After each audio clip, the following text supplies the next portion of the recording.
स्वागत आहे आपले टॅलेंटेड नॉलेजमध्ये. कालसारखा आजचा पण इंग्लिशचा पेपर खूपच सोपं होता ना? तुम्हाला कसं गेला कमेंटमध्ये सांगा. कालसारखेच आजही सर्वात प्रथम आपल्यासाठी इंग्लिशचा पेपर विथ सोल्युशन आपण घेऊन आलेलो आहोत. तरी संपूर्ण व्हिडिओ एंडपर्यंत बघावा अशीच विनंती. मी पण तुमच्यासारखा 10वीचा विद्यार्थी आहे आणि मीही हाच पेपर आजच दिला आहे व लगेच तुमच्यासाठी व्हिडिओ बनवत आहे. चला तर मग बघूया. फर्स्ट ह्याचं खूप सोपं आहे होतं. Young, world, royal, horse 2 mark पडून जातील. नंतर याच्यात पहिल्यामध्ये पहिला वर्ड होता इपिक, सेकंड होता काइंड. तुम्हाला दिसत असेल इथं 1, 2, 3, 4. मी या सेटअपमध्ये पहिल्यांदा व्हिडिओ बनवत आहे. काय चुकत असेल तर सांगा, आपण पुढच्या वेळेस चेंज करून टाकू. याच्यामध्ये टी कॉमन असल्याने सेकंड वर्ड बघा होता. Tame, technique, time, taught. Punctuate मध्ये आपल्याला फक्त she is a yes capital करून इथं कॉमा देऊन डबल इनर कॉमा देऊन आय कॅपिटल करायचा होता. त्यासाठी आपल्याला 1 मार्क होता. Then stay with me tonight हे दिसत असेल तुम्हाला, त्याचप्रमाणे करायचे होते. आता ग्रँड डॉटर मधून आपल्याला 4 मिनिंगफुल वर्ड्स तयार करायचे होते. त्यामध्ये मी ग्रँड डॉटर अँड गॅदर असे तयार केलेले आहेत. तुम्ही तुमच्या हिशोबाने करू शकता. चला तर पुढचं बघूया.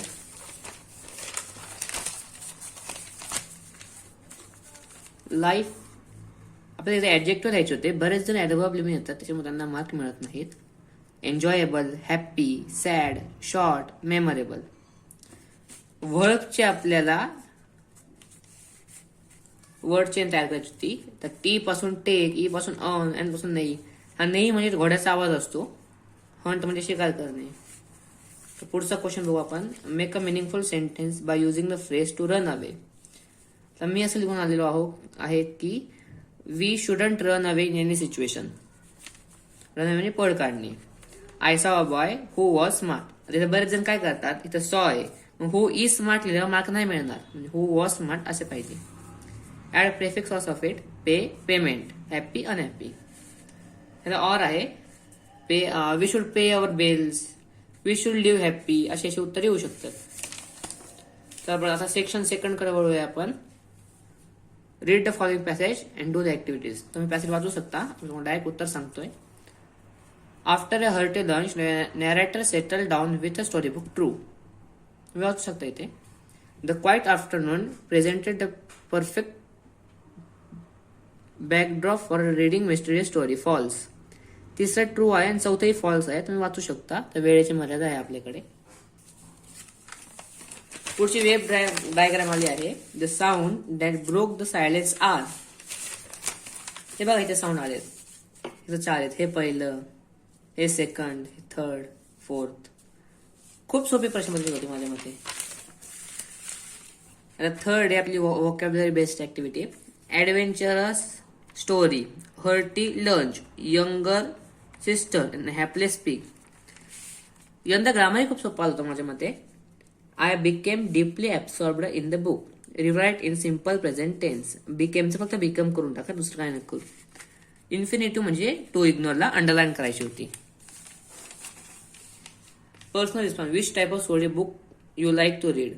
तुम्ही काय लिहिलंय मला सांगा बरं कमेंटमध्ये. पण मी लिहिलं आहे I like to read historical books. पुढचं बघूया आपण. हे बघायचं उत्तर मी मार्क केलेले आहेत. Meena stayed alone as her parents lived in Delhi. Meena had a habit of complaining about everything and anything. The narrator was caught in rain at Bombay's Flora fountain. Was to run even in the pouring rain. सरळ उत्तर दिसत आहे. आता हा प्रश्न थोडा critical होता. त्याचे उत्तर आपण शोधून काढलेले आहेत. त्या अगोदर दुसरा प्रश्न. Describe Meena's character. हा आपला पर्सनल रिस्पॉन्स सारखाच प्रश्न होता. आपल्याला पॅरेग्राफ मध्ये लिहायचे होते. पण बघूया. प्लीजंट, चेअरफुल. पॅरेग्राफ मध्ये आलेले शब्द लिहायचे होते आपल्याला इथं. Heavy rain for powering, well known, popular. आता आपण बघूया बिफोर आपलं question. Do as directed. Question tag विचारलाय आपल्याला. She was a very pleasant company. तर वॉजंट आलाय, नकाराचे होकाराचे करावं लागेल. वॉज शी आपण वापरूया. I spotted Meena. Rewrite the sentence beginning with Meena. तर मीनाने सुरुवात करायची आहे म्हणजे आपल्याला पॅसिव्ह व्हॉइस करावं लागेल. मीना वॉज स्पॉटेड बाय मी असं उत्तर असेल. In your opinion how should a friend, आता इथे मी पर्सनल रिस्पॉन्स मध्ये एक फ्रेज टाकली की friend in need is friend in deed, त्याच्यामुळे मला मार्क पडू शकतात. मग बघूया आता पोएट्री सेक्शन. इथं खूप सोपी पोएम आली होती, इफची poem. If poem struggles to listen the sounds of life हे आन्सर आहे. द अनफिल्म पोएट हे आन्सर आहे. वेळेच्या मध्ये असलेल्या आपण लवकर घेऊया. वेबचा प्रश्न 2 मार्कासाठी काय म्हणतो बघू आपण. The poet advise not to kill आणि वॉक आलंय. इथं आन्सर दिसते आपल्याला kill your self esteem, not to kill your self esteem and not to walking every day on same paths, असे उत्तर असल्याचे. आता ना इथे मी थोडा कन्फ्युज झालो होतो, कारण की find nouns of the following describing words असं म्हणले, पण कवितेमध्ये तसं काय नव्हते.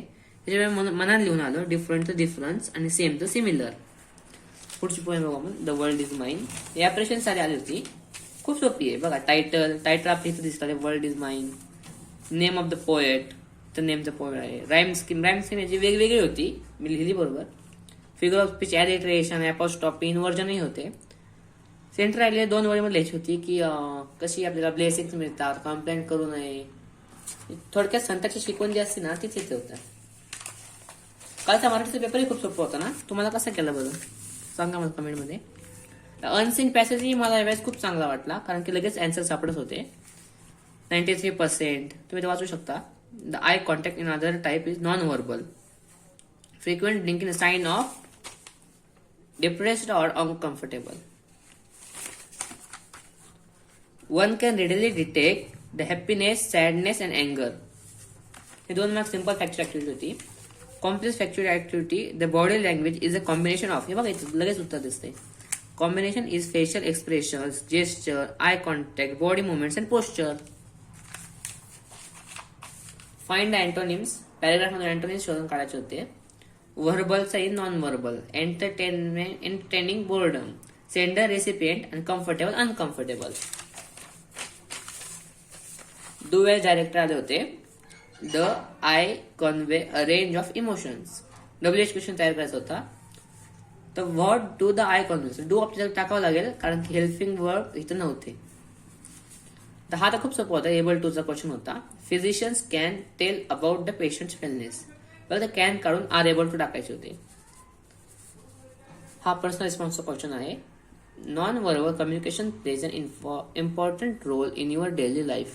कमेंट करायचे होते, आपले विचार मांडायचे होते.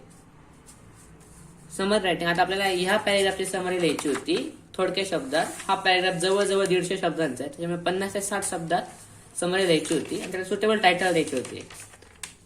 मी तर टायटल नॉन व्हर्बल कम्युनिकेशन्स असा टायटल घेऊन आलेलो आहे मी. पुढे रायटिंग स्किल मध्ये बघू आपण. मी इन्फॉर्मल लेटर न लिहिता फॉर्मल लेटर लिहिलेला आहे, कारण की त्याच्यामध्ये आपल्याला मार्किंग आपण स्कोर करू शकतो. ग्रामरची काही शक्यता कमी असते.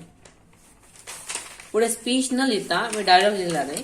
इथे मी थोडा कन्फ्युज आहे, आणखी पण कन्फ्युजिंग आहे की अगोदर हे येईल का हे येईल. पण मी सुरुवातीला असे लिहून आलो आहे की 2, 4, 3, 1. मी असं लिहिलेलं आहे की what is the temperature time of the Vidarbha express. ह्यासाठी मी कन्फ्युज आहे. तुम्हाला माहित असेल तुम्ही प्लीज मला सांगा. हे तर खूपच सोपे होते. How much in SSC exam fee. The SSC exam fee was ₹700. When is the last date of submit of exam? I think it is 1st February. Write a dialogue between a student and teacher of importance of yoga. इथे आपल्याला एक student आणि teacher consider करून त्यांच्यामध्ये dialogue लिहायचा होता योगा संबंधी. तर मी स्पीच ऑर मध्ये होती, मी नाही लिहिली ती. पुढे बघूया आपण. इन्फॉर्मेशन ट्रान्सफर मध्ये नॉन व्हर्बल टू व्हर्बल मध्ये आपल्याला स्कोरिंग मार्क्स नसल्या कारणाने मी व्हर्बल टू नॉन व्हर्बल लिहिले होते.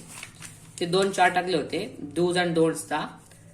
We must plant more trees. Dos मध्ये plant more trees, don't cut trees, keep your area neat and clean, don't discharge garbage without proper management, don't pollute air and water, don't use plastic bags, don't hurt birds और animals, use more of public transport, separate awareness असे dos मध्ये लिहायचे होते. आता इथे expanded theme मध्ये news न लिहिता मी स्टोरी लिहिलेली आहे. लाखो चॉईस स्टोरी होती, खूप सोपी होती. मी हेडिंग दिली ती honesty is the best policy. Translation slowly म्हणजे सावकाश, हळुवारपणे. गार्डन म्हणजे उद्यान. रिमेंबर आठवण. वैज्ञानिक, सहल, आवडता. Always speak respectfully with others. नेहमी इतरांशी आदराने बोलावे.